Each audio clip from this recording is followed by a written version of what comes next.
Hello students, स्वागत है आप सभी का आयुर्वेदिक ट्यूब में।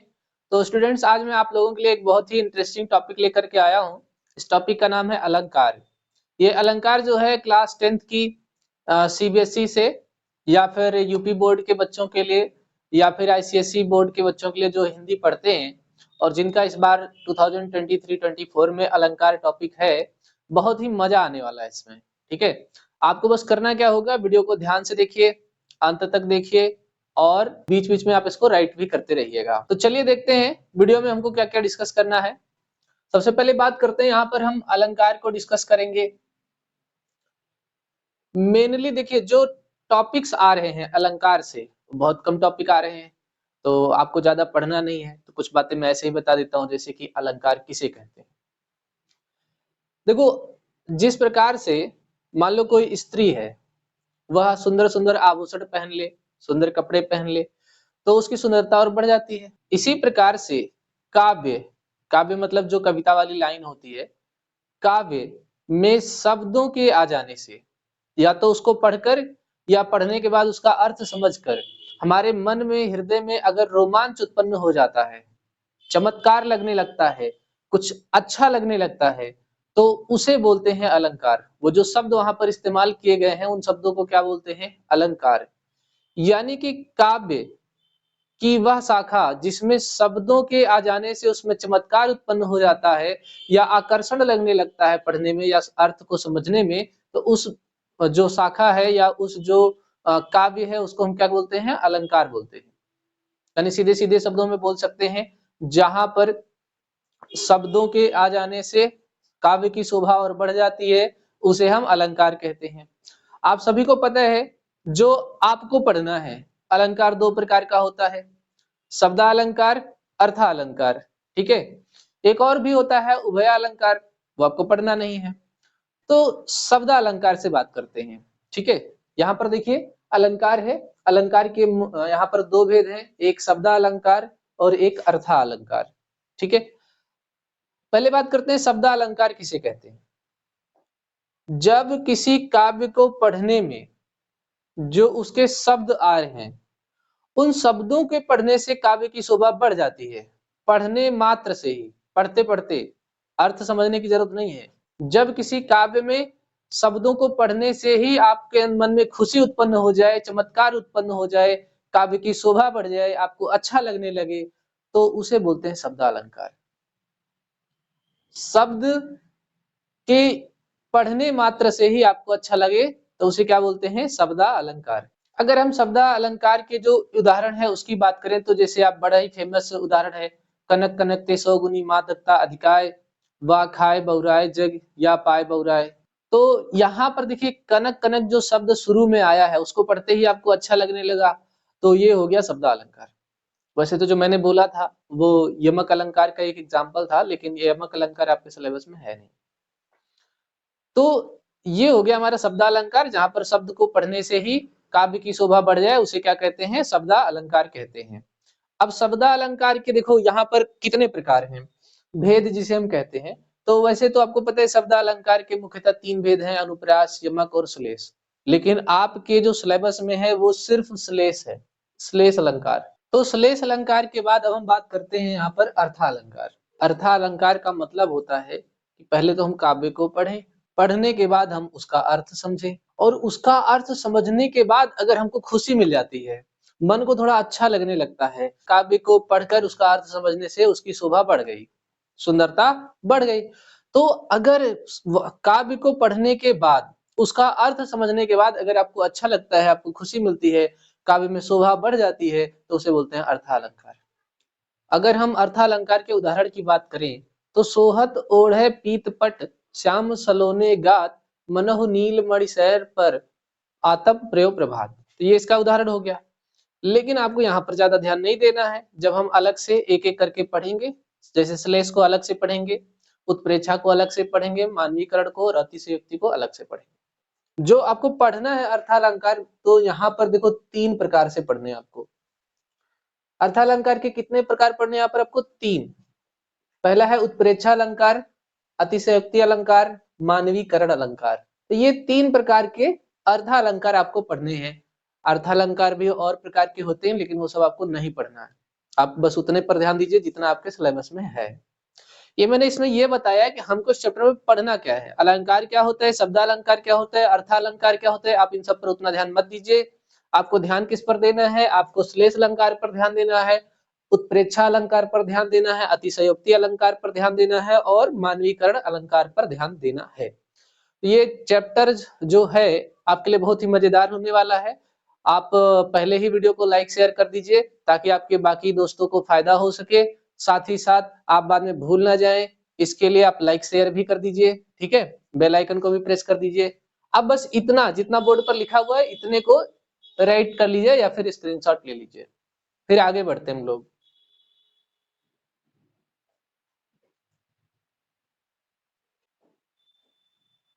तो अब हम डिस्कस करते हैं सबसे पहला टॉपिक, श्लेष अलंकार। यहाँ पर आपको ज्यादा ध्यान देना है क्योंकि अगर आप पहले तो कॉन्सेप्ट समझेंगे, फिर जो एग्जाम्पल यहाँ पर लिखे गए हैं वो बहुत इंपॉर्टेंट एग्जाम्पल्स हैं। ज्यादा चांसेज है कि अगर श्लेष अलंकार से पूछता है तो इन्हीं में से कोई एक एग्जाम्पल पूछ सकता है वो। तो देखो यहाँ पर क्या है, श्लेष अलंकार, जहां काव्य में एक शब्द के आने से एक से अधिक अर्थ होने पर काव्य में चमत्कार उत्पन्न हो जाता है, वहां पर श्लेष अलंकार होता है। इसका मतलब क्या है, देखो श्लेष शब्द का मतलब होता है चिपका हुआ।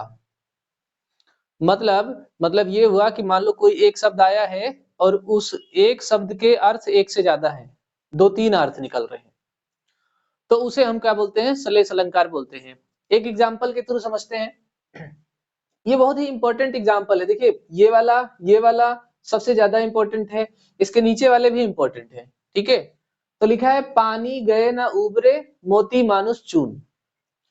यहां पर देखो ध्यान से, एक शब्द है पानी, पानी एक शब्द है, एक बार आया है, लेकिन इसका अर्थ यहाँ पर तीन है। पानी शब्द एक एक बार आया है, उसके अर्थ यहाँ पर तीन है, एक से ज्यादा अर्थ है। जैसे कि पहले पानी का अर्थ मोती की चमक है। पहले पानी शब्द का अर्थ क्या हो सकता है, मोती की चमक। दूसरा पानी का दूसरा अर्थ हो सकता है मनुष्य की प्रतिष्ठा यानी कि सम्मान, मनुष्य का सम्मान। तीसरे पानी का अर्थ है जल। तो यहाँ पर पानी शब्द एक बार आया है और उसके अर्थ तीन है।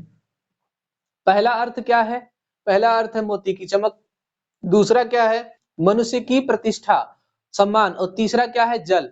तो पानी एक बार, अर्थ तीन। तो ऐसे जो अलंकार होते हैं उन अलंकार को श्लेष अलंकार कहते हैं। फिर से रिपीट कर लो, पानी गए ना उबरे मोती मानुष चून। यहाँ पर पानी का तीन अर्थ है, मोती की चमक, मनुष्य की प्रतिष्ठा, जल, ठीक है। तो ऐसे अलंकार को श्लेष अलंकार कहते हैं। तो फिर से समझ लो, श्लेष का मतलब होता है एक शब्द एक बार आए लेकिन उसका अर्थ एक से ज्यादा होता है वहां पर, तो उसे बोलते हैं श्लेष अलंकार। दूसरा एग्जाम्पल देखते हैं, सुबिरन को खोजत फिरत कवि व्यभिचारी चोर। सुबिरन को खोजत फिरत कवि व्यभिचारी चोर। यहाँ पर सुबिरन का मतलब सुंदर।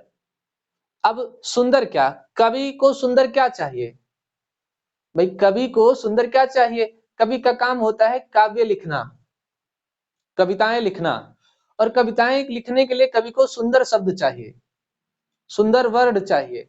तो कवि के संबंध में हो जाता है सुबिरन का अर्थ सुंदर शब्द या फिर सुंदर वर्ड, ठीक है। तो एक सुबिरन का अर्थ हो गया सुंदर वर्ण। व्यभिचारी, ठीक है, व्यभिचारी का सुबिरन अर्थ होता है सुंदर स्त्री। व्यभिचारी के लिए सुबिरन का मतलब क्या है, सुंदर स्त्री। और चोर को सुंदर क्या चाहिए, चोर को यहाँ पर सुबिरन शब्द का अर्थ हो जाता है सोना। चोर को सोना चाहिए लूटने के लिए, है ना। तो सुबिरन को खोजत फिरत कवि व्यभिचारी चोर, सुबिरन शब्द एक बार आया है, एक ही है, उसके अर्थ यहाँ पर तीन है। एक सुबिरन का अर्थ होता है सुंदर शब्द या वर्ड, दूसरा सुबिरन का अर्थ होता है सुंदर स्त्री, और तीसरा सुबिरन का अर्थ होता है सोना, ठीक है। तो यहाँ पर ऐसे अलंकार को बोलते हैं श्लेष अलंकार। अभी थर्ड वाला पढ़ते हैं, लिखा है गा, ये तीसरा एग्जाम्पल है, मंगन को देख पट देत बार बार है। अब यहाँ पर देखो पट शब्द है, पट शब्द का यहाँ पर दो अर्थ होता है। एक पट का मतलब होता है वस्त्र, और एक पट शब्द का अर्थ होता है किवाड़, मतलब दरवाजा। ठीक है, कुंडी। तो यहाँ पर मंगन को देख पट देत बार बार है, पट शब्द यहाँ पर एक बार आया है और इसके अर्थ यहाँ पर दो हैं। एक अर्थ होता है वस्त्र और एक पट का अर्थ होता है किवाड़। तो यहाँ पर देखो शब्द एक है, अर्थ एक से ज्यादा है, तो ऐसे अलंकार को बोलते हैं श्लेष अलंकार। ठीक है, तो एक लास्ट वाला पढ़ते हैं। जो रहीम गति दीप की, कुल कपूत गति सोए, बारह उजियारों करे, बढ़े अंधेरों होए। देखो यहाँ पर एक शब्द है बारह। बारह का अर्थ होता है बचपन में, और बारह का दूसरा अर्थ होता है जलाने पर। तो बारह शब्द का अर्थ होता है जलाने पर, और दूसरा अर्थ होता है बचपन में। एक और शब्द यहाँ पर आया है बढ़े। देखो बढ़े शब्द का दो अर्थ होता है यहाँ पर। एक बढ़े शब्द का अर्थ होता है बड़ा होने पर, और दूसरा बढ़े शब्द का अर्थ होता है बुझने पर। तो यहाँ पर बढ़े शब्द कितनी बार आया है? एक बार आया है। और इसके कितने अर्थ हैं? दो। तो जब एक शब्द एक बार आया है, अर्थ एक से ज्यादा है, तो वहां पर श्लेष अलंकार होता है। आप चाहो तो थोड़ा सा लिख लो यहाँ पर।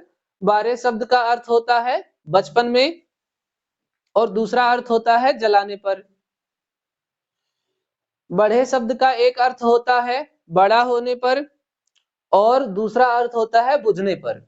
ठीक है, तो ये हमारे चार सबसे इंपॉर्टेंट उदाहरण हैं श्लेष अलंकार के। पहला उदाहरण क्या है? पानी गए न उबरे, मोती मानुष चून। दूसरा अर्थ है सुबिरन को खोजत फिरत, कवि व्यभिचारी चोर। तीसरा उदाहरण है मंगन को देख पट देत बार बार। चौथा, जो रहीम गति दीप की, कुल कपूत गति सोए, बारह उजियारों करे, बढ़े अंधेरों होए। ठीक है, तो ये चार सबसे इंपॉर्टेंट उदाहरण लिया है मैंने। इसके आने के चांसेस ज्यादा हैं अगर श्लेष अलंकार से क्वेश्चन पूछता है तो। आप इसको राइट कर लो, या फिर वीडियो को पॉज करके स्क्रीनशॉट ले लो। बाकी वीडियो पसंद आया हो तो भाई वीडियो को लाइक शेयर करते रहो, चैनल को सब्सक्राइब करके बेल आइकन प्रेस कर लो। आपको ऐसे नए नए वीडियोस तो मेरे चैनल पे रोज मिलते ही रहेंगे। बाकी आपका कोई सुझाव है तो कमेंट बॉक्स में राइट कर लो। तो दोस्तों यहाँ पर हम चर्चा करने वाले हैं उत्प्रेक्षा अलंकार की। इसमें सबसे पहले हम लोग जानेंगे कि उत्प्रेक्षा अलंकार है क्या, उसे किसे कहते हैं उत्प्रेक्षा अलंकार। जहां उपमेय में उपमान की संभावना या कल्पना की जाए, वहां उत्प्रेक्षा अलंकार होता है। अब यहाँ पर देखिए, उपमेय उपमान, तो उपमेय शब्द का मतलब होता है जिसकी तुलना की जाए। जिस वस्तु की तुलना हम कर रहे हैं वो वस्तु हो जाता है क्या? उपमेय। उपमान क्या होता है?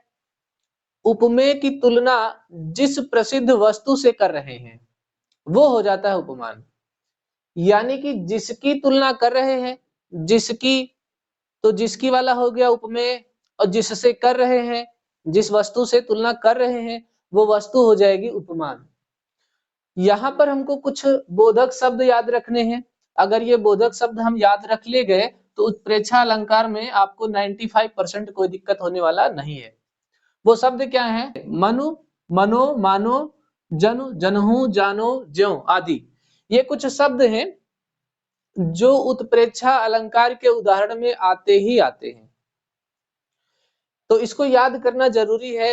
ये मतलब ट्रिक भी आप इसको समझ सकते हैं, हिंट भी समझ सकते हैं। तो बोधक शब्द क्या है? मनु, मनो, मानो, जनु, जनहु, जानो, ज्यों आदि। इस तरीके के शब्द आते हैं तो वो पक्का उत्प्रेक्षा अलंकार होता है। अब देखो एक उदाहरण की बात करते हैं यहाँ पर। सोहत ओढ़े पीतपट, श्याम सलोने गात, मनहु नील मणि, शैल पर आता प्रयो प्रभात। तो यहाँ पर जो श्री कृष्ण जी हैं, उनके श्याम जो स्वरूप है, उस स्वरूप की तुलना नीलमणि पर्वत से की गई है। और जो उनके पीले वस्त्र हैं, जो पीतांबर वस्त्र हैं, उसकी तुलना जो प्रभात की धूप से की गई है। ऐसा मनोरम वर्णन यहाँ पर किया गया है। तो यहाँ पर देखो, जो ट्रिक के लिए शब्द कह सकते हो आप, बोधक शब्द है यहाँ पर मनहु। अब मनहु शब्द जैसे ही आ गया तो ये क्या बन जाएगा? उत्प्रेक्षा अलंकार बन जाएगा। क्या बन जाएगा? उत्प्रेक्षा अलंकार। और ये कई बार पूछा जाता है। सोहत ओढ़े पीतपट श्याम सलोने गात, मनहु नील मणि शैल पर आता प्रयो प्रभात। तो ये उदाहरण उत्प्रेक्षा अलंकार का है, कई बार पूछा जाता है। थोड़ा सा आपको डेफिनेशन भी याद रखनी है उत्प्रेक्षा अलंकार की, कभी कभी एमसीक्यू में पूछ लेता है, जहां उपमेय में उपमान की संभावना या कल्पना। देखिए इस शब्द पे जिक्र देना, इस शब्द पे, देखिए इस लाइन पर जोर देना, इस लाइन पर जोर देना, ठीक है। उपमेय में उपमान की संभावना या कल्पना की जाती है, संभावना या कल्पना की जाती है, वहां पर उत्प्रेक्षा अलंकार होता है। अब दूसरा उदाहरण देखते हैं। मानो माई घन घन अंतर दामिनी, घन दामिनी दामिनी घन अंतर शोभित हरि ब्रज भामिनी। यहां पर अगर सबसे पहले तो बोधक शब्द की बात करते हैं तो मानो आया हुआ है, तो मानो शब्द उत्प्रेक्षा को बताता है। मानो शब्द किसको बताता है? उत्प्रेक्षा को बताता है। जो ये काव्य है, इस काव्य में गोपिकाओं की संभावना बिजली से और श्री कृष्ण की संभावना बादल से की गई है। तो यहाँ पर मानो शब्द आया है, इसलिए ये क्या हो गया? उत्प्रेक्षा अलंकार हो गया। ठीक है, फिर से पढ़ लीजिए। मानो माई घन घन अंतर दामिनी, घन दामिनी दामिनी घन अंतर शोभित हरि ब्रज भामिनी। तो यहाँ पर मानो शब्द आया, उत्प्रेक्षा अलंकार हो गया। अब देखो दूसरा देखते हैं। उस काल मारे क्रोध के तन कांपने उनका लगा, मानो हवा के जोर। अब देखो यहाँ पर आपको मानो मिल गया है, ये उत्प्रेक्षा अलंकार हो गया। मानो हवा के जोर से सोता हुआ सागर जगा, तो यहाँ पर मानो शब्द आया है, इसलिए ये कौन सा अलंकार हो गया? उत्प्रेक्षा अलंकार हो गया। सिर फट गया उसका वहीं, मानो अरुण रंग का घड़ा। अब देखो यहाँ भी मानो शब्द आया है, तो क्या हो गया? यहाँ पर उत्प्रेक्षा अलंकार हो गया। ले चला साथ में तुझे कनक, ज्यों भिक्षुक लेकर स्वर्ण झनक। अब देखो ज्यों शब्द यहाँ पर आ गया है, तो ये क्या हो गया? अपना उत्प्रेक्षा अलंकार हो गया। और भी बहुत सारे एग्जाम्पल हैं, लेकिन उसको हम वीडियो के आखिरी में एमसीक्यू में या प्रैक्टिस सेशन में देखेंगे। ठीक है, एक बार इसको रिवाइज कर लीजिए। उपमेय किसे कहते हैं? उपमेय उसे कहते हैं जिसकी तुलना या संभावना की जाए। उपमान किसे कहते हैं? जिस प्रसिद्ध वस्तु से तुलना या संभावना की जाए। बोधक शब्द हो गए मनु मानो, मनो, जनु जानो, जनहु, ज्यों आदि।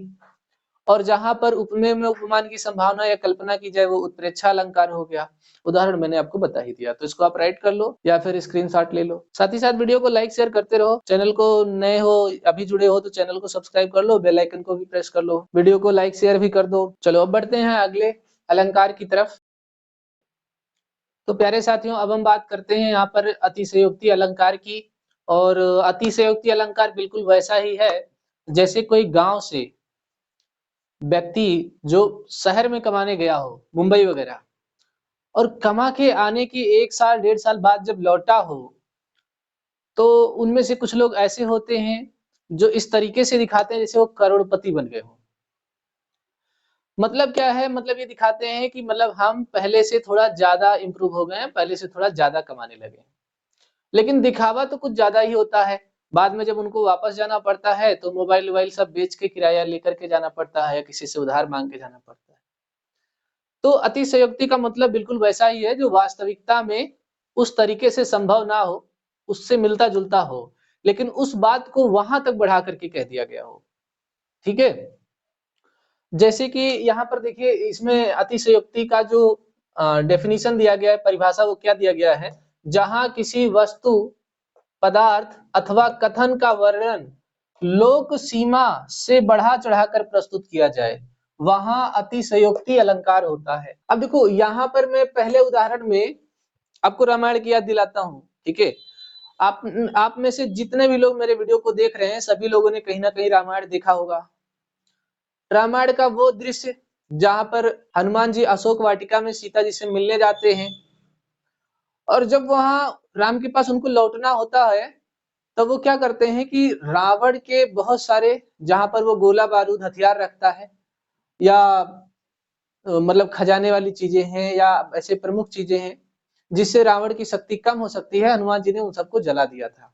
तो आप में से बहुत सारे लोगों ने सीरियल में देखा होगा इस चीज को। तो जब हनुमान जी के पूंछ में आग लगाई जा रही थी, तब का वर्णन है यहाँ पर। उदाहरण क्या है? हनुमान की पूंछ में लग न पाई आग, लंका सगरी जल गई, गए निशाचर भाग।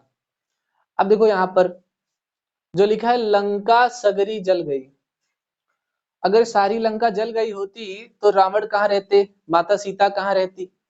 सारी लंका नहीं जली थी, ठीक है, वो चीजें जली थी जिससे रावण की शक्ति कम हो सकती है। तो यहाँ पर फिर भी बोल दिया गया लंका सगरी जल गई, तो भैया ये सही तो था नहीं पूरी तरह से। तो यहाँ पर बात को बढ़ा करके कहा गया, ठीक है, यहाँ पर बात को बढ़ा चढ़ा करके कहा गया, खूब ज्यादा बढ़ा दिया गया, जो वास्तविकता में संभव नहीं था। गए निशाचर भाग। अब सारे निशाचर कुछ समय के लिए तो घबरा गए होंगे, लेकिन भागे तो नहीं होंगे ना, पूरा लंका छोड़कर तो नहीं गए होंगे। तो यहाँ पर आप देखो कि बात को बहुत बढ़ा चढ़ा कर कहा गया है। और आपको पता है अलंकार का मतलब ही होता है बात को इस तरीके से कहना कि आदमी एकदम खुश हो जाए, उसका मन रोमांचित हो जाए। तो यहाँ पर रोमांचित करने के लिए ऐसा बोल दिया गया, बढ़ा चढ़ा करके कहा गया बात को। लंका सगरी जल गई, गए निशाचर भाग, ठीक है। तो ये किसका उदाहरण है? अतिशयोक्ति का उदाहरण है। दूसरा देखो, अब इतना रोया था मैं उस दिन, ताल तलैया सब भर डाले। ताल तलैया का मतलब होता है गड्ढे, तालाब, नदी, समझ सकते हो आप। तो कह रहा है कि इतना रोया था मैं उस दिन कि ताल तलैया सब भर डाले। आप एक गिलास ले लो और रोना शुरू कर दो सुबह से लेकर शाम तक, एक गिलास नहीं भरेगा आपकी आंसुओं से, तो ताल तलैया कैसे भर जाएगा, जो कि इस वास्तविकता में संभव नहीं है। तो यहाँ पर जो बोला गया इतना रोया था मैं उस दिन, ताल तलैया सब भर डाले, इस बात में यहाँ पर यथार्थ बात नहीं है, एकदम सही बात नहीं है। ये तो दिखाया जा रहा है कि मतलब वो जो व्यक्ति रहा होगा उस टाइम पर बहुत दुखी रहा होगा, व्यक्ति बहुत दुखी होगा, बहुत ज्यादा दुखी होगा, खूब रोया होगा, 3-4 दिन 1 महीने खाना वाना नहीं खाया होगा। लेकिन इसका मतलब ये नहीं था कि वो उसके आंसू से तालाब भर गए, आंसू से तालाब नहीं भरे होंगे। तो यहाँ पर बस कुछ शब्दों के जाल से इसको क्या बना दिया गया, एकदम खूब बढ़ा चढ़ा करके बात को कह दी गई जो संभव नहीं है। तो ये क्या हो गया, ये हो गया आपका अतिशयोक्ति अलंकार। अगर आपने 1-2 बार पढ़ लिया ढंग से बुक्स को, तो पक्का मानिए आपसे अतिशयोक्ति वाला क्वेश्चन नहीं छूटेगा, तो तुरंत डाउट हो जाएगा ये कहीं ना कहीं जो है अब बढ़ा चढ़ा करके बात कही गई है जो संभव नहीं है। गांव में कुछ लोग होते हैं ना, गांव में शहर में कुछ लोग होते हैं जो ज्यादा ही फेंकते रहते हैं, तो आपको पता चल जाता है 5 मिनट उनसे बात करने में कि बस अब ये आदमी फेंक ही रहा है। तो ऐसे यहाँ पर देखो, अगर आपको पता चलता है कि बात को कुछ ज्यादा ही बोल दिया गया, इतना नहीं बोलना चाहिए था, तो वो किस में चला जाता है, अतिशयोक्ति अलंकार में चला जाता है। गा देखो, आगे नदियां पड़ी अपार, घोड़ा कैसे उतरे पार, राणा ने सोचा इस पार, तब तक चेतक था उस पार। अब ये जो कहानी चल रही है, ये महाराणा प्रताप की कहानी चल रही है। महाराणा प्रताप जी को ही यहाँ पर राणा बोला गया है। तो महाराणा प्रताप जी का एक घोड़ा था, आप में से बहुत सारे लोग ये कहानी जानते होंगे। उस घोड़े का नाम था चेतक। महाराणा प्रताप उसको बड़ा ही प्यार करते थे, बहुत ही फुर्तीला घोड़ा था। तो जब लड़ाई हो रही थी एक बार, तो राणा जी मतलब जब दूर जा रहे थे, तो एक बहुत बड़ा नाला पड़ गया था बीच में। तो वहां पर वो नाला बहुत दूर था, एक इंसान के लिए या एक घोड़े के लिए उसको पार कर पाना असंभव था। और वो जो राणा का घोड़ा था चेतक, राणा के घोड़े का नाम क्या था, चेतक, चेतक उसको पार कर गया था। तो यहाँ पर क्या था कि घोड़ा जो है, चेतक घोड़ा उस नाले को पार कर गया, जो कि संभव मतलब एक नॉर्मल घोड़े के लिए संभव नहीं था। हालांकि जो चेतक घोड़ा था ना, उस नाले को पार करने के बाद उसकी मृत्यु हो गई थी, ठीक है। लेकिन यहाँ पर बढ़ा चढ़ा करने वाली बात क्या है, यहाँ पे बोला राणा ने सोचा इस पार। राणा जी घोड़े पर बैठकर अभी सोच ही रहे थे कि मैं इस नाले को कैसे पार करूं, और तब तक घोड़ा उस पार हो गया। क्या ये संभव है? ये संभव होने का मतलब ये है कि घोड़ा तो मन की गति से चल रहा था, ठीक है। तो हालांकि देखो ये बात सच है, चेतक ने नाले को पार किया था, लेकिन राणा ने सोचा इस पार। राणा जी अभी सोच ही रहे थे और घोड़ा पार हो गया, ये थोड़ा सा बढ़ा दिया गया बात को, ठीक है। यानी कि उस बात को थोड़ा सा बढ़ा दिया गया जो कि यथार्थ में सच में संभव नहीं है। तो यहाँ पर ये चीज किस में चला गया, अतिशयोक्ति अलंकार में चला गया, बहुत बढ़ा चढ़ा करके बात को कहा गया है।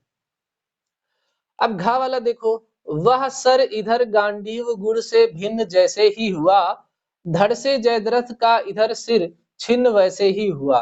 यहाँ पर कहानी है महाभारत की, जहाँ पर जब अर्जुन ने कसम खा लिया था कि वो जयद्रथ का वध कर देंगे शाम तक। तो ये लास्ट वाला सीन है, वो कह रहे हैं कि जैसे ही अर्जुन के गांडीव से जो तीर है ना वो छूटा, उस तुरंत ही जयद्रथ का सर जो है धड़ से अलग हो गया। तो तुरंत हो पाना थोड़ा संभव नहीं है। मतलब आप वही बात बोलो, जैसे अभी मैंने बोला चाय, और तुरंत मेरे पास चाय आ जाए, तो क्या ये संभव नहीं है ना, बनाने में टाइम लगेगा। तो भैया बाण को अर्जुन के गांडीव से जयद्रथ के सिर तक पहुंचने में कुछ तो समय लगा होगा। तो वही चीज बताया गया यहाँ पर, वह सर इधर गांडीव गुड़ से भिन्न जैसे ही हुआ, धड़ से जयद्रथ का सिर छिन्न वैसे ही हुआ। मतलब जैसे ही तीर छूटा तुरंत सर जो है धड़ से अलग हो गया। तो ये थोड़ा सा ज्यादा बढ़ा दिया गया है। सर धड़ से अलग हुआ था, पर जिस तरीके से यहाँ पर बताया गया है जितने जल्दी, वो थोड़ा ज्यादा बढ़ा चढ़ा दिया गया है। आपको ये सब नहीं याद रखना है अर्थ वगैरह, आप बस ये पहचान कर लीजिए कि वो वाक्य जो है, वो जो मतलब आपको काव्य दिया गया है वो कौन सा अलंकार है। तो आप यहाँ से कुछ बातें याद कर लीजिए, जैसे कि वह सर गांडीव, तो गांडीव से याद कर लीजिए कि गांडीव वाला एक अतिशयोक्ति अलंकार में आया था। पूरे लाइन पढ़ने की जरूरत नहीं है, उसमें से कुछ इंपॉर्टेंट वर्ड को आप अंडरलाइन कर लीजिए, वो वर्ड आए तो आप समझ जाइए कि अतिशयोक्ति अलंकार है। आगे देखो लिखा है, जिस वीरता से शत्रुओं का सामना उसने किया, असमर्थ हो उसके कथन में मौन वाणी ने लिया। ये बात तो सही है कि मान लो जो योद्धा है इसमें, वो काफी बहादुरी से लड़ा, शत्रुओं का खूब ज्यादा सामना किया, और मतलब शत्रु भयभीत भी हो गए होंगे। लेकिन यहाँ पर कहा क्या है कि असमर्थ हो उसके कथन में मौन वाणी ने लिया। इंसान मौन हो सकता है, जानवर मौन हो सकता है, वाणी मौन हो सकती है, ये थोड़ा सा ज्यादा ही बढ़ा चढ़ा दिया गया है। हम जैसे मुंह से बोल रहे हैं और मुंह से जो वाणी निकल रही है, तो वाणी थोड़ी ना मौन हो सकती है, वाणी को तो जब आप निकालोगे तभी निकल जाएगी। तो यहाँ पर ये जो मौन वाणी ने लिया, ये थोड़ी सी बात को जो है क्या कर दिया गया है, ज्यादा बढ़ा चढ़ा दिया गया है, और इससे ये दिखाता है कि वो खूब ज्यादा ही बहादुर था, खूब ज्यादा ही बहादुरी से शत्रुओं का सामना कर रहा था। तो यहाँ पर थोड़ा बहुत ज्यादा ही बढ़ा चढ़ा दिया गया है। ये पूरा था आपका अतिशयोक्ति अलंकार, जहां पर बात को बहुत बढ़ा चढ़ा कर कहा जाए काव्य, ऐसे काव्य को हम अतिशयोक्ति अलंकार कहते हैं। इस अतिशयोक्ति अलंकार के मैंने यहाँ पर 5 बहुत ही महत्वपूर्ण उदाहरण लिए हैं, और अगर अतिशयोक्ति से पूछता है तो मैं 95% गारंटी लेकर कह सकता हूँ कि इन्हीं में से कोई एक उदाहरण पूछ सकता है। इसके अलावा भी मैं उदाहरण एमसीक्यू की फॉर्म में लेकर के आऊंगा इस वीडियो के अंत में, ठीक है। तो चलो फिर इसको या तो फिर आप राइट कर लो या स्क्रीनशॉट ले लो। बाकी वीडियो पसंद आए तो वीडियो को लाइक शेयर कर दो, चैनल को सब्सक्राइब कर दो, दोस्तों को भी शेयर कर दो। चैनल पे नए हो या अभी बीच में आए हो तो चैनल को सब्सक्राइब करके बेल आइकन प्रेस कर लो। तो साथियों अब हमारा जो अगला अलंकार है वो मानवीकरण अलंकार है। मानवीकरण अलंकार का मतलब क्या होता है, देखो अब जैसे इंसान है, जानवर है, ये सभी सजीव हैं, ये स्वयं से अपनी भावनाएं को व्यक्त कर सकते हैं, क्रियाकलाप कर सकते हैं। वहीं प्रकृति जो होती है वो मानव जैसी भावनाओं को व्यक्त नहीं कर सकते, मानव जैसी जो भावनाएं हैं, जो क्रियाकलाप हैं, कार्य हैं, वो प्रदर्शित नहीं कर सकते, वो कर नहीं सकते। और काव्य में जो हमारे कवि लोग हैं वो ऐसा कर देते हैं, अपने शब्दों में बादल को डांस करा देते हैं, फूल को मुस्कुराने दिखला देते हैं कि फूल मुस्कुरा रहा है। तो कहने का मतलब ये है यहाँ पर सिंपल सिंपल, जब काव्य में किसी प्रकृति से संबंधित चीजों का मानवीय भावनाओं या क्रिया के रूप में व्यक्त किया जा रहा हो, कि मनुष्य जैसे भावनाएं कर रहा है वैसे ये भी भावनाएं कर रही हैं या कार्य कर रहे हैं, तो वहां पर मानवीकरण अलंकार होता है।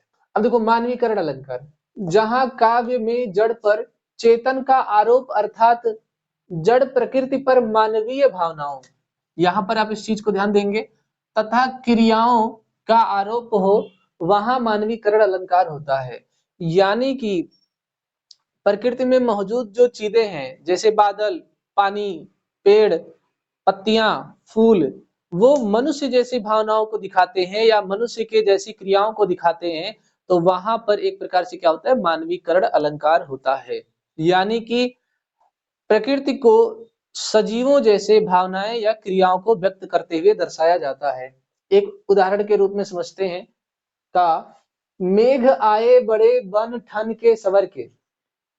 अब देखो, इंसान, महिला या पुरुष हो गया, या कोई जानवर हो गया, वो बन ठन सकता है। बन ठन का अर्थ यहाँ पर है कि सुंदर सजना, है ना, सुंदर कपड़े पहनना, सुंदर हेयर स्टाइल कर लेना, और भी। तो ये इंसान और जानवर तो कुछ हद तक बन ठन सकते हैं, लेकिन मेघ, मेघ मतलब बादल, बादल इंसान के जैसा कैसे सवर सकता है? बादल कभी ब्यूटी पार्लर गया थोड़ी ना है ना। तो यहाँ पर बादल को इंसानों जैसे कार्य करते हुए दिखाया गया है, तो यहाँ पर ये क्या है, मानवीकरण अलंकार है। तो ध्यान रखना, अगर जैसे देखो यहाँ पर ये कभी कभी अनुप्रास अलंकार भी बन जाता है, जैसे बा और बा शब्द आए हैं, तो चूंकि अनुप्रास अलंकार आपके सिलेबस में नहीं है, तो आपको उतना ध्यान नहीं देना है अनुप्रास पर।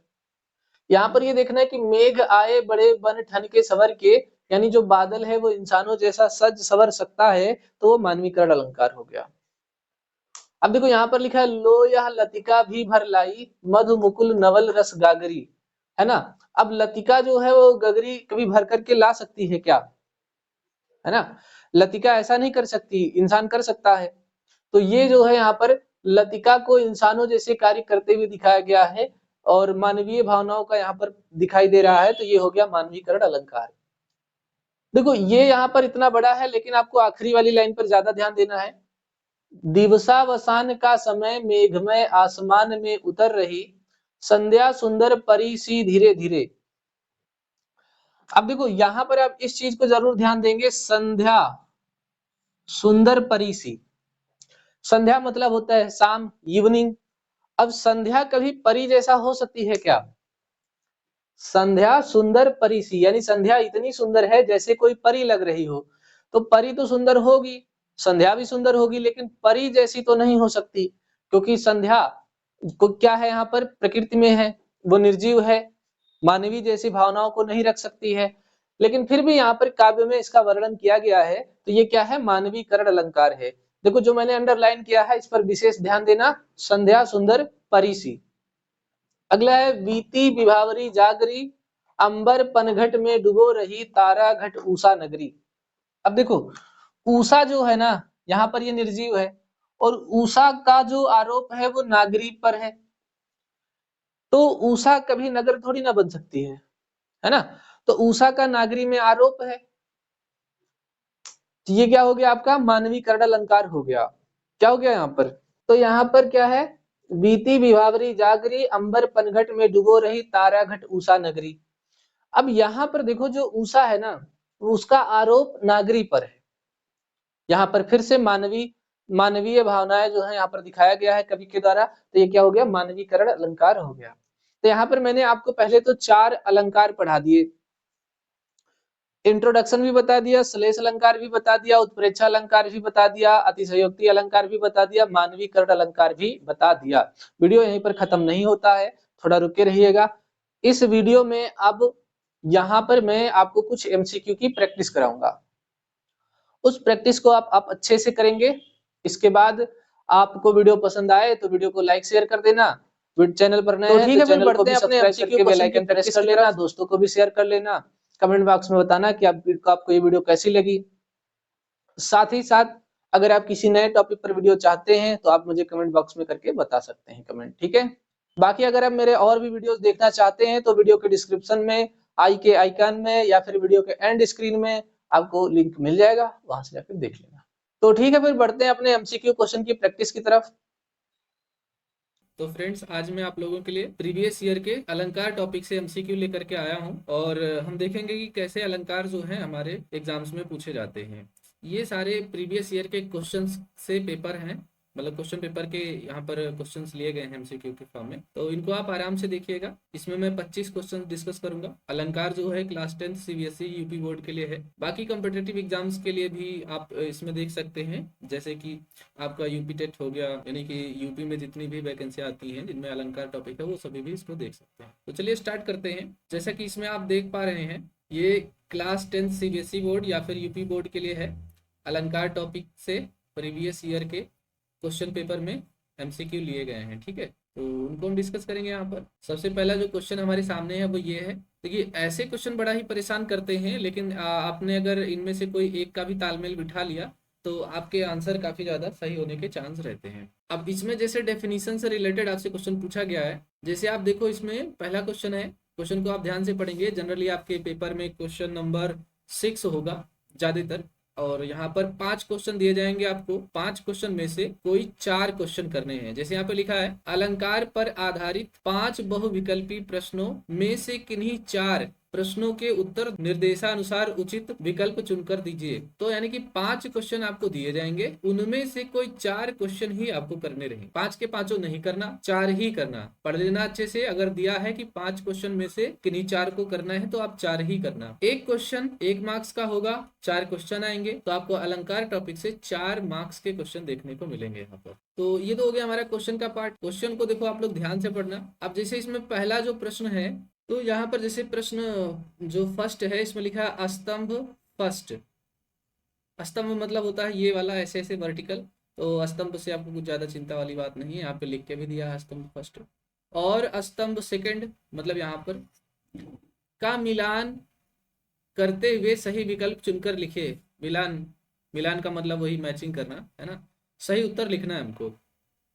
तो अब अगर ध्यान से देखें यहाँ पर, ठीक है, मिलान करने के बाद यहाँ पर हमको मिलाना होगा कि कौन सा कहाँ पर होगा। तो उसके हिसाब से हमको बताना है ऑप्शन ए या ऑप्शन बी या ऑप्शन सी या ऑप्शन डी, ये हमको ऐसे बाद में बताना रहेगा। तो सबसे पहले मिलान कर लेते हैं। लिखा है उपमेय में उपमान की संभावना। आपको 4 ही अलंकार पढ़ने हैं, जिसमें से उपमेय में उपमान की संभावना जो होता है वो होता है उत्प्रेक्षा अलंकार में, ठीक है। फिर यहाँ पर बोल रहे हैं शब्द एक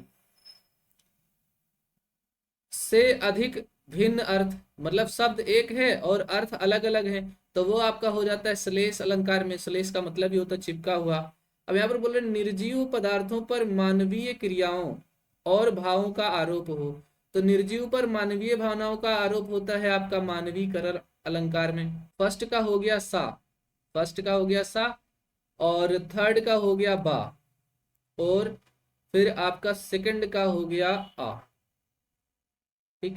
तो इस हिसाब से अगर आप ढूंढें कि सेकंड है ना, सेकंड आ, तो अगर आप देखें सेकंड में बा है, ये नहीं होगा। देखिए सेकंड में आ यहाँ पर है, और किसी में भी सेकंड में आ नहीं है। जैसे यहाँ पर सेकंड में सा है, सेकंड में सा है, सेकंड में बा है, सिर्फ एक ही है जिसमें सेकंड में आ है, तो एक ही से हमारा आंसर हो जाएगा, ठीक है। लेकिन फिर भी आपको ये कोशिश करना चाहिए कि सारे अच्छे से मैच करा लें। भले ही आपको लगता है कि यहीं पर आपका आंसर हो गया, लेकिन अच्छे से मिलाकर कंफर्म कर लें तब टिक करें। अब फर्स्ट में सा, देखो यहाँ पर फर्स्ट में सा है, फिर आपका जो है थर्ड में बा, थर्ड में बा है। इसका मतलब जो आपका ऑप्शन सही हो गया वो हो गया ऑप्शन नंबर बी। आंसर में कौन सा ऑप्शन हो गया? ऑप्शन नंबर बी, ठीक। तो अब यहाँ पर ये हमारा आंसर हो जाएगा। तो फर्स्ट क्वेश्चन का आंसर क्या हो गया आपका? Option number B. आप इसको लिखने मत बैठिए, आपको लास्ट में पीडीएफ के फॉर्म में ये क्वेश्चन आंसर मिल जाएगा। आप बस इसको ध्यान से अच्छे से समझिए। तो अब ये समझ में आ गया हो तो आगे बढ़ें। देखो एक बार फिर से समझा देता हूँ। उपमेय में उपमान की संभावना उत्प्रेक्षा अलंकार हो गया। एक शब्द से अधिक अर्थ हो, मतलब शब्द एक हो और अर्थ अलग अलग हो तो श्लेष अलंकार हो गया। और निर्जीव पर मानवीय क्रियाओं का सीधे सीधे मानवीकरण अलंकार हो गया। तो इसलिए पहले क्वेश्चन का आंसर ऑप्शन नंबर बी हो गया। अब दूसरे क्वेश्चन पर बढ़ते हैं। ये सभी आपके प्रीवियस ईयर में आए हुए क्वेश्चन हैं और इसीलिए मैंने जो है इसमें कुछ चेंज नहीं करा है, तो आपको देखते ही पता चल सकता है कि ये पेपर का ही क्वेश्चन है। इसमें लिखा है निम्नलिखित काव्य पंक्तियों में से कौन सी काव्य पंक्ति मानवीकरण अलंकार है। अब देखिए यहाँ पर 4 अलग अलग अलंकार दे दिए इन्होंने,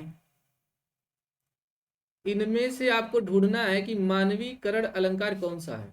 देखो यहाँ पर सीधे सीधे मैंने इसका एग्जांपल भी बताया, मेघ आए बड़े बन ठन के सबर के, ये जो होता है आपका क्या होता है? मानवीकरण अलंकार होता है। तो ये तो आपका आंसर हो जाएगा। पर अगर ऐसे हम देखें तो ये हो गया आपका क्या? दूसरा जो क्वेश्चन है इसका आंसर हो गया ऑप्शन नंबर डी। मानवीकरण अलंकार का एग्जाम्पल हो गया मेघ आए बड़े बन ठन के सवर के। यहाँ पर बादलों को इंसान के जैसा बनना मतलब सजना सवरना दिखाया गया है। तो ये हो गया मानवीकरण अलंकार। तो इसका आंसर हो गया सेकंड। अगर टिक करने वाला आएगा तो आप आराम से बी को टिक कर सकते हैं, अगर आंसर लिखने वाला आएगा तो आप ऐसे लिख सकते हैं। हिंदी में है तो आप लिखेंगे उत्तर सेकंड डी, और फिर उसका आंसर लिख सकते हैं जो लिखा है, मेघ आए बड़े बन ठन के सवर के, है ना। तो अगर लिखने वाला आता है तो आप ऐसे ऑप्शन के साथ उत्तर भी लिखेंगे, और नहीं तो फिर आप उसको ऐसे छोड़ सकते हैं। चलिए फिर अब अगले क्वेश्चन पे बढ़ते हैं। अगले क्वेश्चन में देखो क्या पूछा गया है। अगले क्वेश्चन में आपसे पूछा गया है, अंबर में तारे मानो मोती अनगिनत, पंक्ति में कौन सा अलंकार है। अब देखो, मैं आपको यह क्वेश्चन करने के लिए देता हूँ, जिसको जिसको इसका आंसर पता है वो कमेंट बॉक्स में राइट करो कि इसका क्या आंसर आएगा। बड़ा ही आसान सा क्वेश्चन है, थोड़ा जल्दी जल्दी करो, कमेंट बॉक्स में बताओ कि इसका क्या आंसर होगा।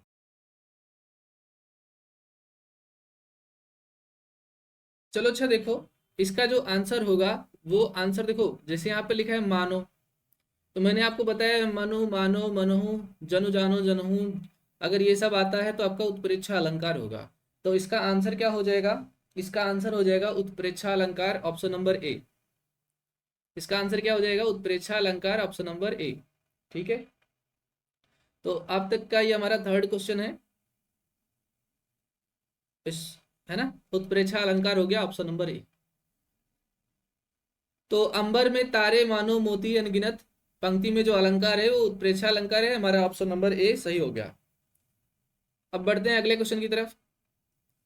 देखो अगला क्वेश्चन है, चंचला स्नान कर आए चंद्रिका पर्व में जैसे, उस पावन तन की शोभा आलोक मधुर थी ऐसे। इन काव्य पंक्तियों में प्रयुक्त अलंकार है। तो आप देखो, चंचला स्नान कर आए चंद्रिका पर्व में जैसे, अगर आप बहुत ही ध्यान से देखोगे तो आपको क्या पता चल रहा है कि ये कौन सा अलंकार है। यहां पर आपको लग रहा है कि मानवीकरण अलंकार है। चंचला स्नान कराए चंद्रिका पर्व में जैसे, उस पावन तन की शोभा आलोक मधुर थी ऐसे। तो यहां पर देखो क्या लिखा है, आलोक मधुर थी ऐसे। तो यहां पर बात को कुछ बढ़ा चढ़ा करके बोला गया है। ठीक है, यहाँ पर बात को कुछ बढ़ा चढ़ा करके बोला गया है, तो इसलिए ये कौन सा अलंकार हो गया, इसलिए ये आपका हो गया अतिशयोक्ति अलंकार। इसमें खूब ज्यादा बढ़ा चढ़ा करके बात को की जा रही है, तो यहाँ पर कौन सा अलंकार हो गया, अतिशयोक्ति अलंकार हो गया, ऑप्शन नंबर डी। आपको क्वेश्चन को ध्यान से पढ़कर ध्यान से उत्तर देना है। आपको एग्जाम से पहले खूब सारे अलंकार की प्रैक्टिस करके जाना चाहिए। तो चलो फिर, अब अगर ये हो गया हो तो आगे बढ़े। अब देखो ये तो सबको ही पता होगा लगभग लगभग। तो ये फिफ्थ क्वेश्चन है हमारा इस स्लाइड का। इसमें बोला गया है, पानी गए न उबरे मोती मानुष चून। पानी से ही आपको पता चल जाएगा कि ये कौन सा अलंकार है, कौन सा एग्जाम्पल है इसका। तो चलो फिर, जिसको जिसको बताया फटाफट कमेंट बॉक्स में बताओ। लास्ट में मैच कराना कि आपने 25 में से कितने क्वेश्चन के सही उत्तर दिए। पानी गए न उबरे मोती मानुष चून। देखो यहाँ पर ये जो अलंकार है ना, श्लेष अलंकार है। कौन सा अलंकार है ये, श्लेष अलंकार है। अब देखो कैसे, पानी शब्द का जो यहाँ पर है वो तीन अर्थ है। एक, पानी शब्द का अर्थ होता है मोती की चमक।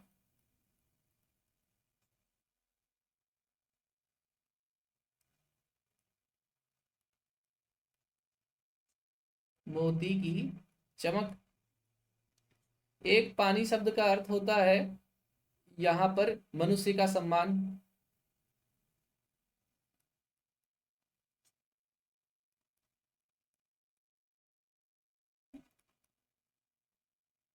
है ना, और एक पानी शब्द का अर्थ होता है पानी, जल। तो यहाँ पर पानी शब्द के तीन अर्थ हैं, शब्द एक है, तीन अर्थ है, तो ये क्या हो गया, श्लेष अलंकार हो गया। तो जब ये श्लेष अलंकार हो गया तो आपका आंसर कौन सा ऑप्शन हो गया, option number A. Option number A, श्लेष अलंकार। अब देखिए इसमें, ये हमारे किसी दूसरे टेस्ट पेपर का आपके जो एग्जाम में आया हुआ है उसका उदाहरण है। 5 क्वेश्चन थे, 5 के 5 उधर हो गए। अब कह रहे हैं, अलंकार पर आधारित निम्नलिखित 5 प्रश्नों में से किन्हीं 4 प्रश्नों के उचित विकल्प चुनकर लिखिए। प्रश्न जो पहला है हमारे पास वो है, आगे नदियां पड़ी अपार, घोड़ा कैसे उतरे पार, राणा ने सोचा इस पार, तब तक चेतक था उस पार। तो मैंने आपको शुरू में ही बताया है कि ये जो एग्जाम्पल है कई बार पूछा गया है। तो आप बताओ, देखते हैं कि किसने जो है कितना लर्न कर रखा है। बताओ बताओ कितना आंसर होगा, है ना, जल्दी जल्दी बताओ आंसर कितना होगा। देखो यहाँ पर सीधे सीधे ये अतिसंयुक्ति अलंकार हो जाएगा, ऑप्शन नंबर डी। ठीक है, कौन सा अलंकार हो जाएगा, अतिसंयुक्ति अलंकार हो जाएगा, ऑप्शन नंबर डी। यहाँ पर लोक सीमा से बढ़ा चढ़ा करके बात को कहा गया है, ऑप्शन नंबर डी इसका आंसर हो जाएगा, अतिसंयुक्ति अलंकार। अब बढ़ते हैं, देखो लिखा है, को घट ये वृष भानुजा वे हलधर के वीर, प्रस्तुत पंक्ति में प्रयुक्त अलंकार है। तो देखो यहाँ पर आप अगर ध्यान से देखोगे तो यहाँ पर दो वर्ड आया है, वृष भानुजा और हलधर। ये जो शब्द है वृष भानुजा, इसके भी दो अर्थ होते हैं यहाँ पर। पहला जो अर्थ होता है उसका नाम होता है मतलब वृषभानु की पुत्री। वृषभानु जो है एक राजा है, तो उनकी पुत्री।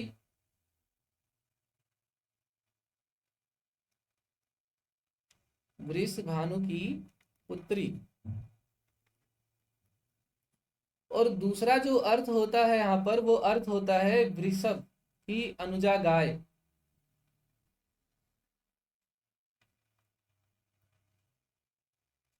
अनुजा गाय।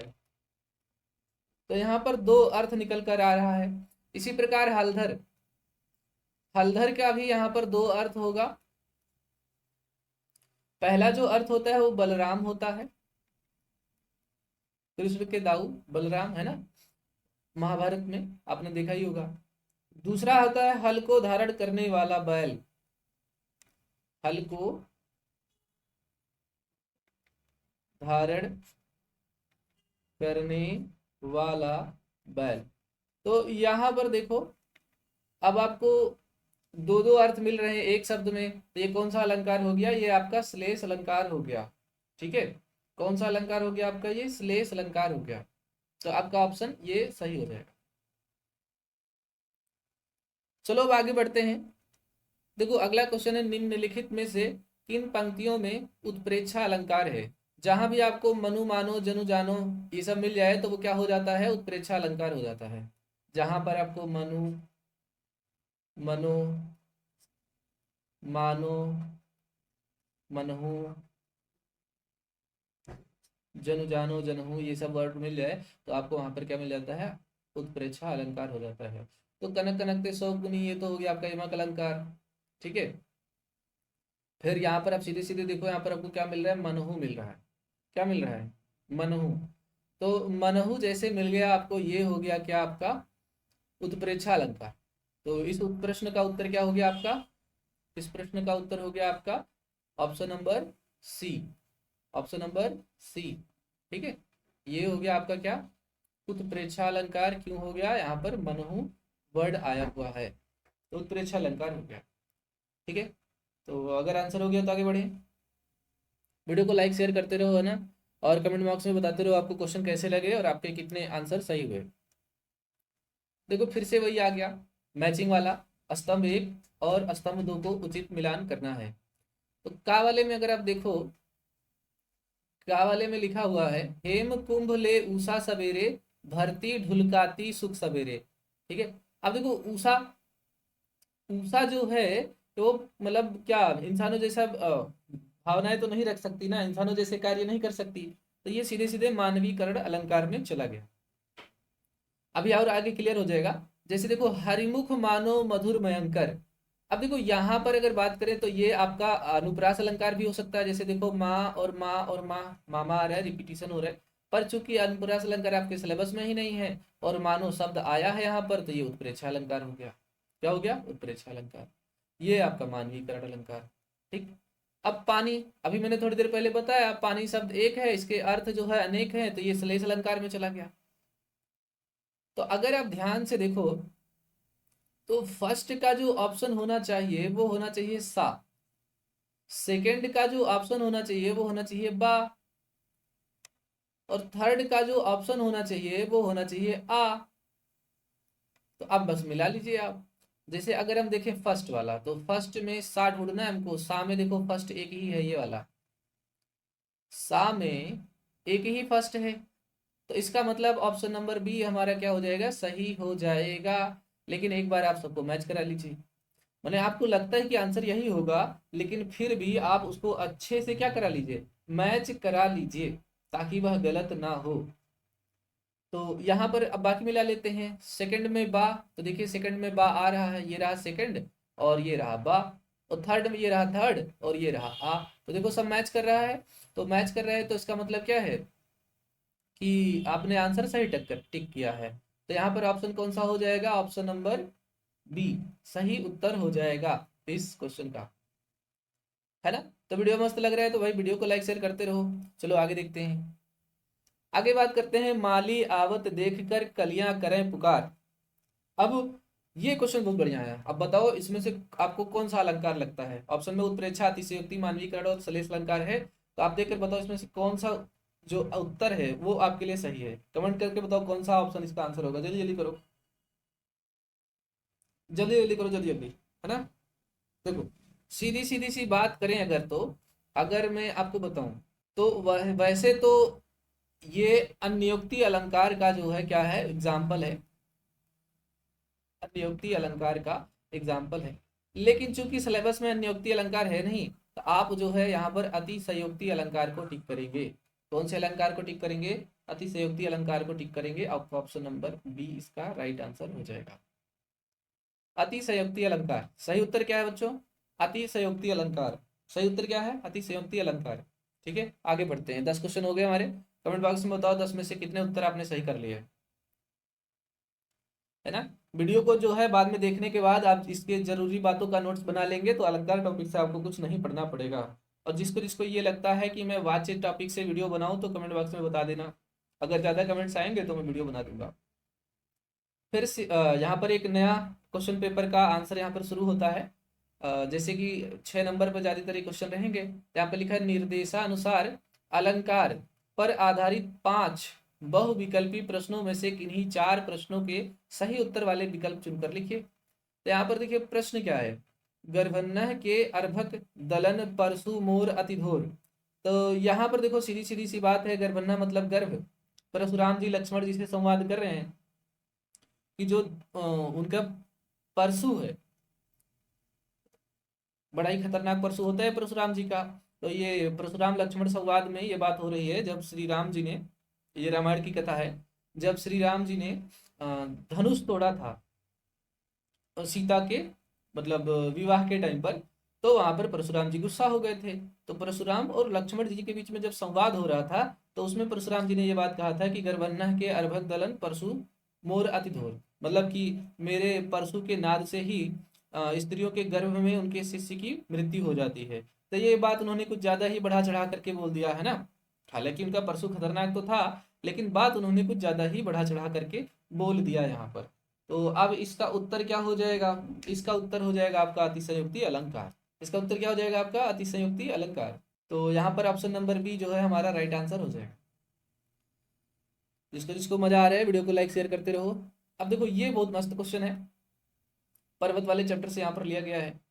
क्वेश्चन आपके पास दिखाई दे रहा है, क्या है, उठ रहा धुआं जल गया ताल, उठ रहा धुआं जल गया ताल, धस गए धरा में समय साल। वैसे तो देखो इसका जो सही मतलब पोयम में जो सही दिया हुआ है वो थोड़ा कुछ और है, लाइन यही लिखी हुई है, थोड़ा ऊपर नीचे है।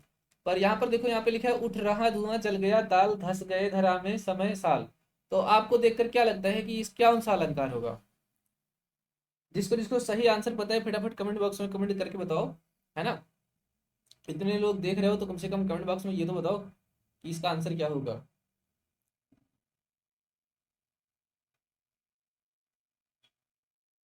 तो यहाँ पर देखो इसका जो आंसर होगा वो होगा मानवीकरण अलंकार, है ना। यहाँ पर जो निर्जीव चीजों को जो है मानवीय भावनाओं से रिलेट करके बताया गया है, तो आपका आंसर क्या हो जाएगा इसका, ऑप्शन नंबर डी मानवीकरण अलंकार। आगे बढ़ते हैं थोड़ा सा। अब देखो यहाँ पर ये तो बड़ा ही फेमस उदाहरण है, मैंने अपने परिभाषा वाले वीडियो में भी इसको बता रखा है। मानो माई घन घन अंतर दामिनी, घन दामिनी दामिनी घन अंतर शोभित हरिव्रज भामिनी। ये इतना लंबा चौड़ा पढ़ने की आवश्यकता नहीं है, वैसे तो ये अनुप्रास अलंकार भी हो सकता है, पर अनुप्रास अलंकार आपके सिलेबस में है नहीं, तो ये हो जाएगा आपका क्या, मानो।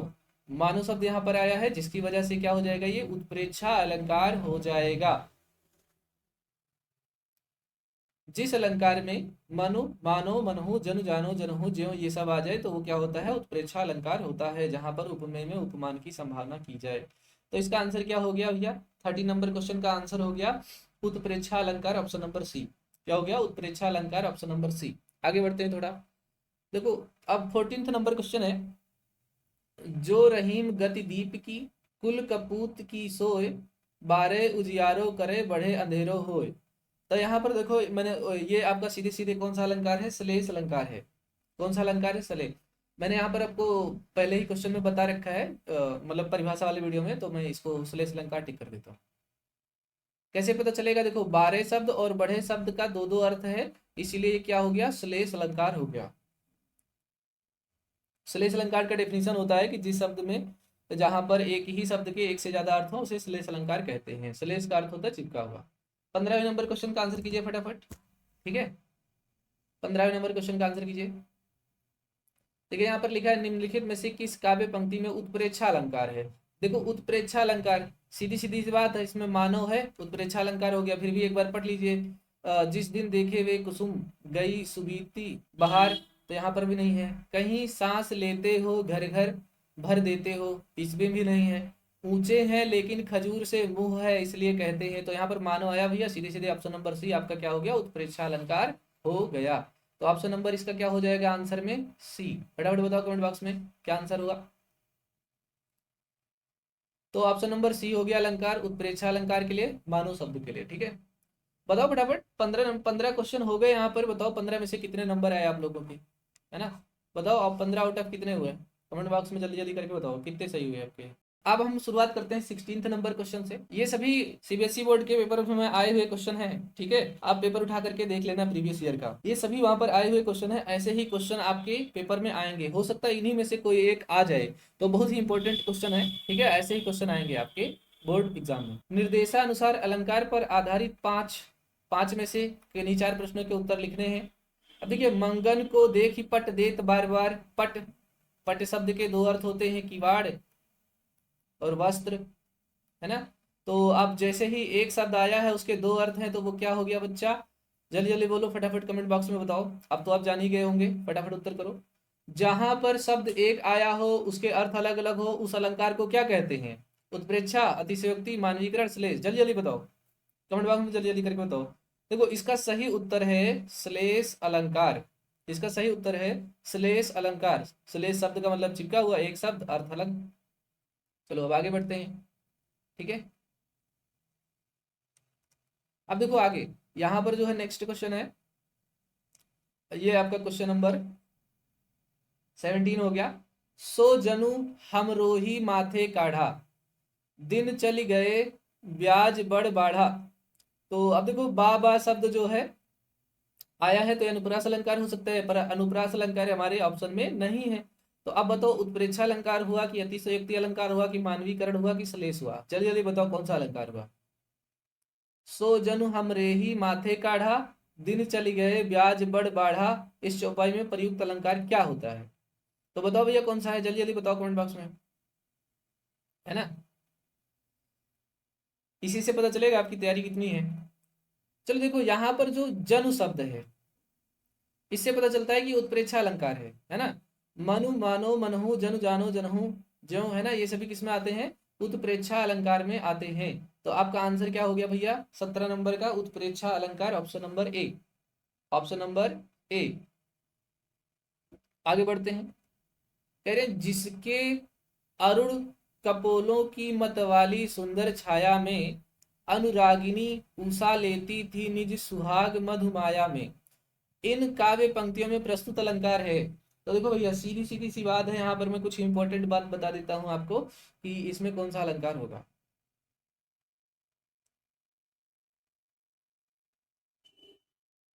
देखो ज्यादातर जब उषा वगैरह आ जाता है, उषा संध्या ये सब आ जाता है, तो भैया ये सब सीधे सीधे किसमें चला जाता है, मानवीकरण अलंकार में।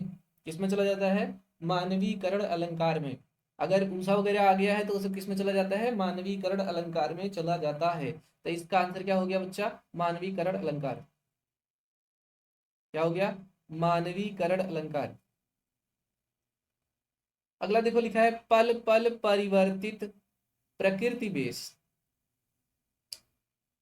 है ना। किसको किसको ये आंसर नहीं समझ में आया, जल्दी जल्दी कमेंट बॉक्स में करो इसका आंसर।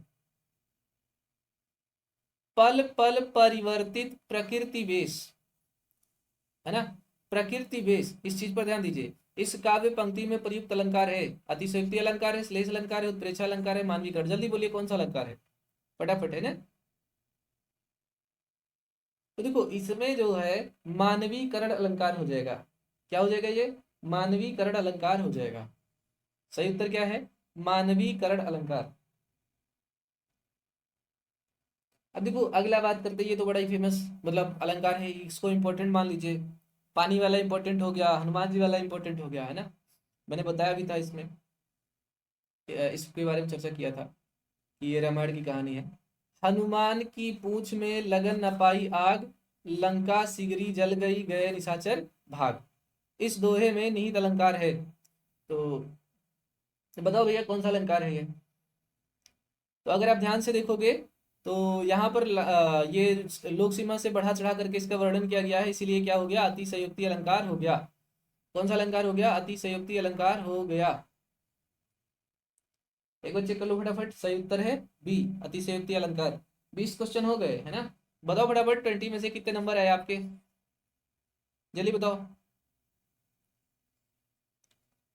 तो चलो फिर अगले क्वेश्चन की तरफ बढ़ते हैं, फिर से नया सेट हो गया। देखिए यहाँ पर लिखा है निर्देशानुसार अलंकार पर आधारित 5 बहुविकल्पी प्रश्नों में से किन्हीं 4 के प्रश्नों के सही उत्तर वाले विकल्प को चुनकर लिखिए। अब तक आपको रट्टा आ गया होगा कि मतलब 5 प्रश्न दिए जाएंगे, 4 के उत्तर लिखने होंगे, 4 क्वेश्चन होगा, एक क्वेश्चन 1 मार्क्स का होगा, तो टोटल 4 मार्क्स के अलंकार आएंगे। ठीक है। सिलेबस भी मैंने आपको शुरू में बता दिया, श्लेष अलंकार, उत्प्रेक्षा अलंकार, मानवीकरण अलंकार, अतिशयोक्ति अलंकार आएंगे। तो देखो पहला क्वेश्चन यहाँ पर क्या है? सुबरन को ढूंढत फिरत कवि व्यभिचारी चोर।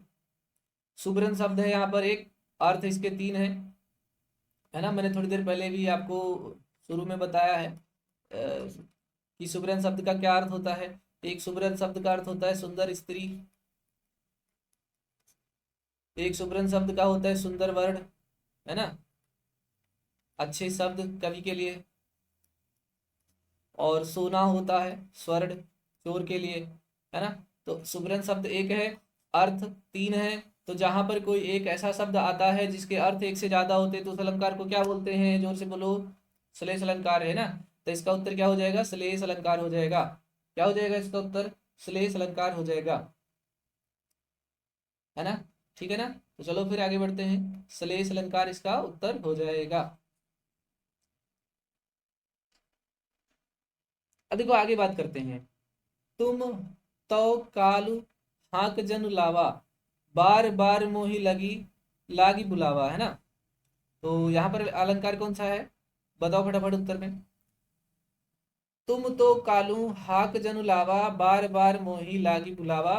प्रस्तुत पंक्तियों में अलंकार है, कौन सा अलंकार है? जल्दी बताओ। अतिशयोक्ति अलंकार है, उत्प्रेक्षा अलंकार है, श्लेष अलंकार है, मानवीकरण अलंकार है। जल्दी जल्दी बताओ भैया कौन सा अलंकार है। देखो इसमें आपको एकदम साफ साफ दिख रहा है कि ये कौन सा अलंकार है। अब वो कुछ लोग होंगे जिनको जल्दी वो शब्द मिल जाएगा, कुछ लोगों को वो शब्द जल्दी नहीं मिलेगा, है ना। तो आपको कई बार बताया गया है कि मनु मानो मनहु जनु जानो जनहु, अगर ऐसे शब्द आते हैं। यहाँ पर देखो क्या शब्द आया? जनु शब्द। अब जनु शब्द आया है तो कौन सा अलंकार होगा भैया? उत्प्रेक्षा अलंकार होगा, है ना। तो इसका उत्तर क्या हो गया? Option number B. आंसर क्या हो गया? ऑप्शन नंबर बी, उत्प्रेक्षा अलंकार। जनु शब्द आया है यहाँ पर। बिल्कुल ऐसे ही पीडीएफ मिलेगा जैसे मैं यहाँ पर सॉल्व करके दे रहा हूँ, तो आपको चिंता करने की जरूरत नहीं है। अगले क्वेश्चन की तरफ बढ़ते हैं। अगला क्वेश्चन बड़ा मस्त है। देखो ऐसा क्वेश्चन आ जाए तो समझो आपका किस्मत थोड़ा सा खराब है ना। क्योंकि ऐसा क्वेश्चन थोड़े टफ हो जाते हैं जब हमको कंफ्यूजन ढेर सारा हो जाता है। निम्नलिखित काम निम्नलिखित काव्य पंक्तियों में से किसमें श्लेष अलंकार है?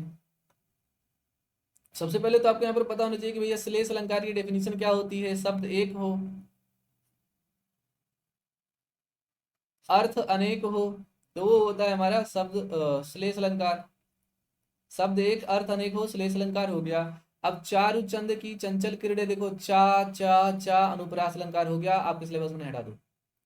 इसमें देखो बा बा बा बा आ गया अनुप्रास अलंकार, हटा दो। माँ और माँ हो गया अनुप्रास अलंकार, है ना। तो कहने का मतलब यहाँ पर क्या है, यहाँ पर देखो ये वाला ऑप्शन बचता है, मान सरोवर सुभर जल हंसा केली कराएं। अब कैसे ये सलेस अलंकार हुआ, अब आपको ये भी पता होना चाहिए।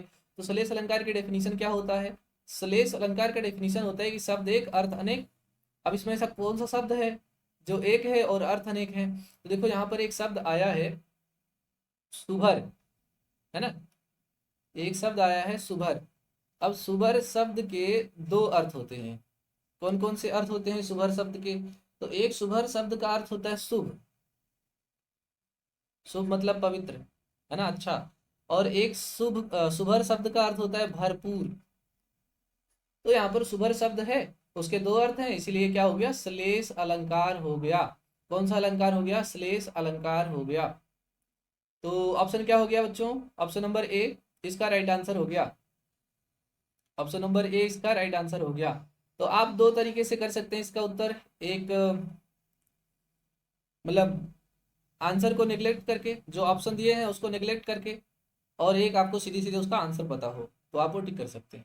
तो क्वेश्चन नंबर 23 का आंसर क्या हो गया, श्लेष अलंकार में ऑप्शन नंबर ए, मान सरोवर सुभर जल हंसा केली कराई, ये सही उत्तर हो गया आपका। आगे बढ़ते हैं, हर्षाया ताल लाया पानी परात भर के। देखो भैया, हर्षाया ताल लाया पानी परात भर के, कितनी सुंदर बात कही है यहाँ पर कवि ने, है ना। तो बताओ फिर कौन सा अलंकार है, जल्दी जल्दी बताओ। अब देखो ताल मतलब होता है पोखरा गड्ढा तालाब, वो एक निर्जीव वस्तु है। पानी भर के कौन ला सकता है, इंसान, जीवित प्राणी, है ना। तो यहाँ पर अब ताल जो है पानी भर कर लाया है, ये सीधे सीधे मानवीकरण अलंकार हो गया। यहाँ पर क्या हो गया, मानवीकरण अलंकार हो गया, ऑप्शन नंबर डी, मानवीकरण अलंकार हो गया, ऑप्शन नंबर डी। सही उत्तर क्या हो गया, ऑप्शन नंबर डी, मानवीकरण अलंकार।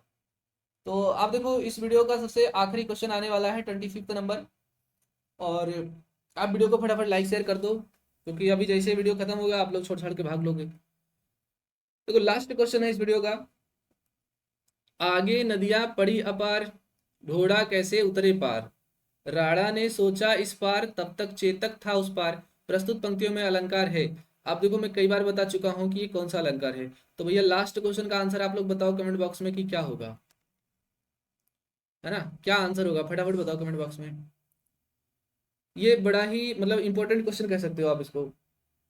तब तक बताओ भैया 25 क्वेश्चन के यहाँ पर एमसीक्यू में टेस्ट हुए, और उसमें से कितने जो है आपके आंसर सही हुए, बता देना फटाफट कमेंट बॉक्स में कमेंट करके। इसके अलावा जिसको जिसको हमारा वीडियो पसंद आया है वो हमारे चैनल आयुर्वेदी ट्यूब को सब्सक्राइब कर लेंगे, बेल आइकन को भी प्रेस कर लेंगे, और वीडियो पसंद आया तो भैया वीडियो को अपने दोस्तों को शेयर कर दोगे, है ना, लाइक कर दोगे। और जिसको ट्रिग्नोमेट्री से रिलेटेड, है ना, जिसको ट्रिग्नोमेट्री से रिलेटेड, स्टैटिक्स से रिलेटेड, या फिर जो है आपका प्रोबेबिलिटी से रिलेटेड, या क्वाड्रेटिक इक्वेशन से रिलेटेड इस प्रकार की वीडियोस देखनी है, तो आप मेरे प्लेलिस्ट में जाइए, वहां पर आपको बहुत सारे वीडियोस मिल जाएंगे, आप वहां से आराम से क्वेश्चन को सॉल्व कर सकते हैं। तो बताओ फटाफट किसका कितना कितना आंसर है भैया, है ना, जल्दी जल्दी करके बताओ यहाँ पर। तो चलो फिर मैं ही बता देता हूँ यहाँ पर, चैनल को जरूर सब्सक्राइब कर लेना भाई, और बता देना कि अगले वीडियो में, अगले मतलब वीडियो में मैं कौन सा टॉपिक लेकर के आऊँ, आपको कौन सा टॉपिक की ज़्यादा ज़रूरत है। तो यहाँ पर ये आपका हो जाएगा अतिशयोक्ति अलंकार, क्योंकि यहाँ पर बात को बहुत ज़्यादा लोक सीमा से बढ़ा चढ़ा करके बात किया गया है, तो वो हो गया अतिशयोक्ति अलंकार। जहाँ पर काव्य में बात को खूब लोक सीमा से ज़्यादा बढ़ा चढ़ा करके बात किया जाए, उसकी प्रशंसा की जाए, जो वास्तविकता में होना असंभव हो, तो वहाँ पर क्या हो जाता है, अतिशयोक्ति अलंकार हो जाता है। तो ये आपका इस वीडियो का लास्ट क्वेश्चन था। इसी के साथ ये पूरा वीडियो अलंकार का समाप्त होता है। अगर आपने इस वीडियो को अच्छे से देख लिया तो आपके 4 नंबर यहाँ पर पक्के हो जाएंगे, ठीक है। तो चलो फिर, वीडियो देखने के लिए धन्यवाद।